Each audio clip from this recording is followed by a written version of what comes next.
So one of my favourite things to watch on YouTube are videos about different graphic designers' work tools and their kind of habits, things like that. So I thought I would show you the things that I use in my own book design practice. None of these things are going to magically make you a better artist. Practice really is the only thing that will do that for you. However, I do find that these things make my life a lot easier and they make my design practice a lot more enjoyable. I'm very selective about the things that I use, so I don't have a huge toolkit, but yeah, the things that I do use I really love. I do most of my sketching by hand, and you'll see that I by far prefer the analog tools to the digital ones. I will do another video where I talk about the digital things that I use. So I have a couple of notebooks.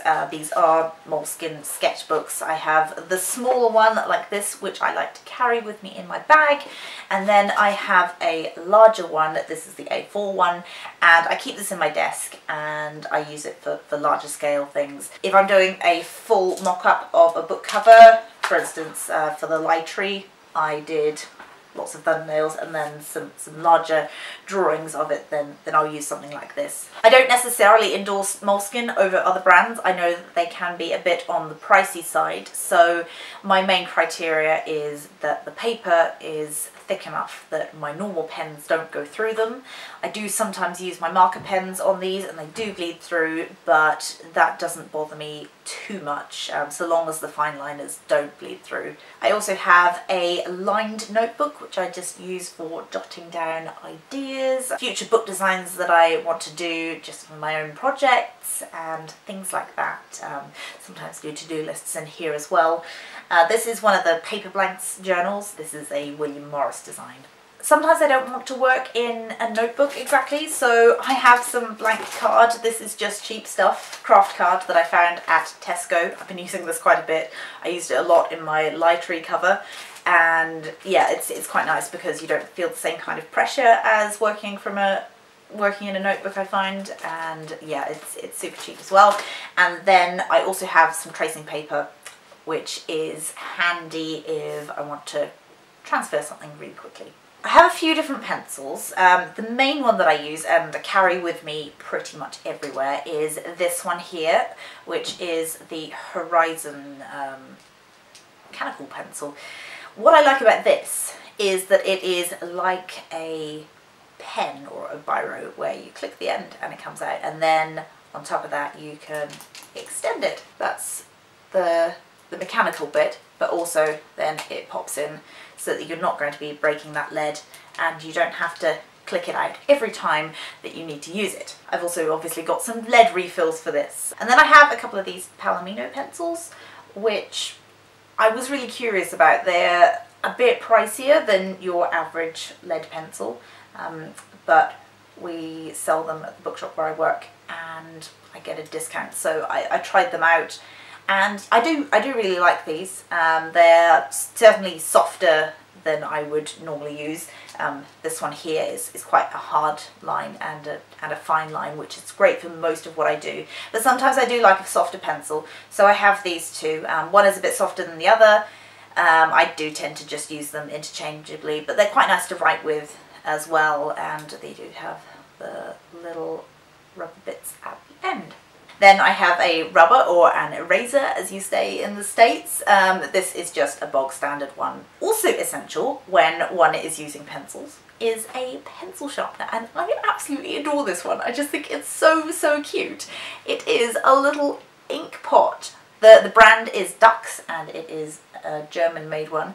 I mean, I don't think that you need a particularly fancy pencil sharpener to do what you do, but I just think it's really pretty, and I like that it contains all the pencil shavings within this little jar, and so I can take it with me if I want to. It is a little bit on the heavier side if you do want to travel with it, but I do think it's worth it for the aesthetic in this case.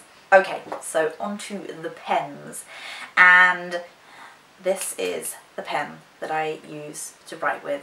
I've been using these pens since high school and I buy them in bulk, and I'm really scared that they're going to stop making them because I absolutely adore these. They are the nicest pens I've ever written with, and I pretty much refuse to write with anything else. In fact, my handwriting looks different if I write with a biro or something like that. But yeah, this is just the most perfect pen. So this is called the Pilot V Razor Point Extra Fine. So it is a fine liner, but it's a bit thicker than the ones that I use for drawing. The ink has such a nice flow to it. This is the black one, and it's a slightly bluey black. It's a cooler black than say the other fine liners that I'll show you in a minute. I take one of these everywhere with me, and I use it on my design work. I use it at my day job. I just love it. I can't recommend these pens enough, and I mean, if more people buy them, then maybe they will never stop making them, which would be amazing. The only gripe I do have about these is that they are not refillable, and if they did a refillable version, I think these would be the perfect pen ever. Seeing as I get through quite a few of these, I do feel quite bad about throwing out so many of them, but yeah, I haven't found a similar product. I've tried things like fountain pens for writing, and I just don't like them. This is the greatest pen ever. The other thing with this is I don't let anyone else use it, because other people have a tendency to press quite hard with a pen, I find, and it does destroy the nib of it a bit. So I write quite lightly, and the ink comes out perfectly. There's really no problem with that. So that's something to be aware of as well. Don't press too hard with these. The fine liners that I use, I've been speaking about, and these are the ones that you'd see most of my work on Instagram. They're these Pigment Micron fine liners by Sakura. These are great. They don't bleed when you use them with things like markers or watercolours, so that's a big bonus because I use markers quite a lot. They come in a real range of thicknesses, so the thinnest one that I have is the 0.5, which looks like that, or the 005 as they're called. They do correspond to different lines, but that's a 0.20mm line. So very, very fine. So I use that one and the 01 the most frequently, but I've also got 02, 03, 05 and 08. The 08 is a lot thicker, and I tend to use this more for filling in larger blocks of colour. Then there's also the brush one. I've got a bit of washi tape on the end there so that I know which one I'm using currently, because I do have backup of this as well. And yeah, that's quite nice just for practicing lettering, sometimes for filling in larger areas of colour if I'm in a rush. But yeah, again, it's the same kind of ink in there, so these are just great, and the fact that they don't bleed is wonderful. I have two more pens to show you as opposed to markers, and the first one is a white gel pen.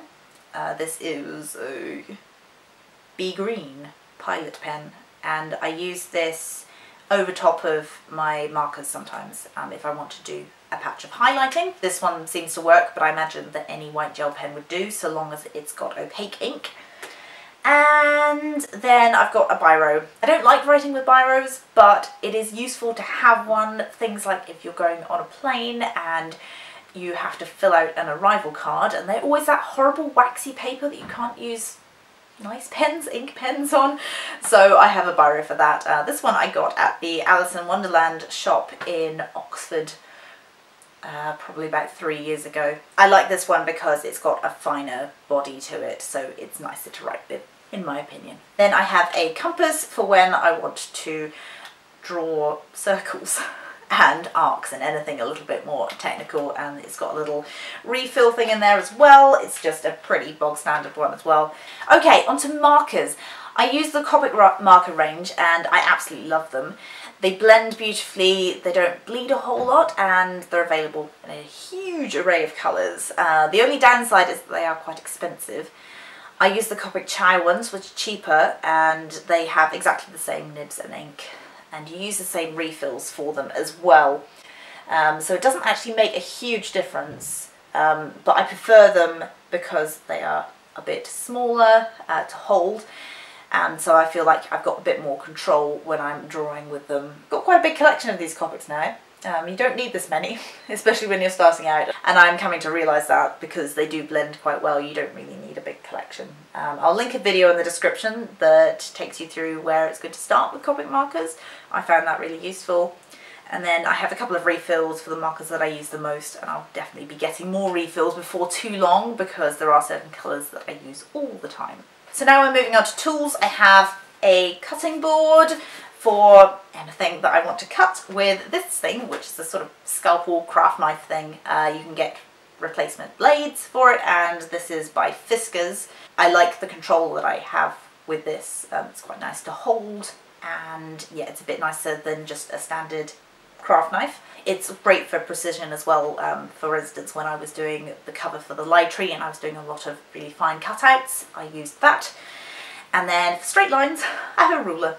It's a metal ruler, so it's very durable. It's got inches and centimetres, standard stuff, and very useful. When I'm on the go, I have a smaller ruler, which is a Penco one. It lives in this little tube, and take it out of there. It is one of these drafting scale ones, so it's got 3 different sides to it. It's triangular like that, and that's handy just to keep in my pencil case. I do prefer metal rulers to plastic ones because they don't dent in the same way.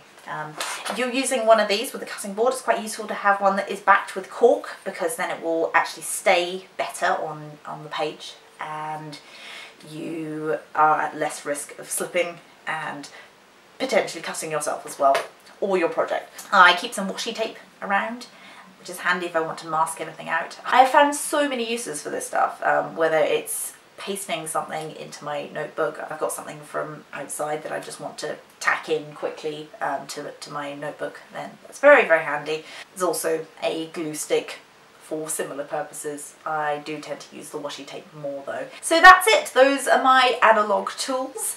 I'll be doing another one of these for my digital tools before too long, so if you want to see that, hit that subscribe button. If you want to see more content like this, hit the like button. And if you want to find me elsewhere online, I am Holly Dunn Design on pretty much everything. hollydundesign.com is my portfolio page, and my Goodreads page is also linked down below. I hope you enjoyed this. As always, thank you very much for watching, and I will see you next time.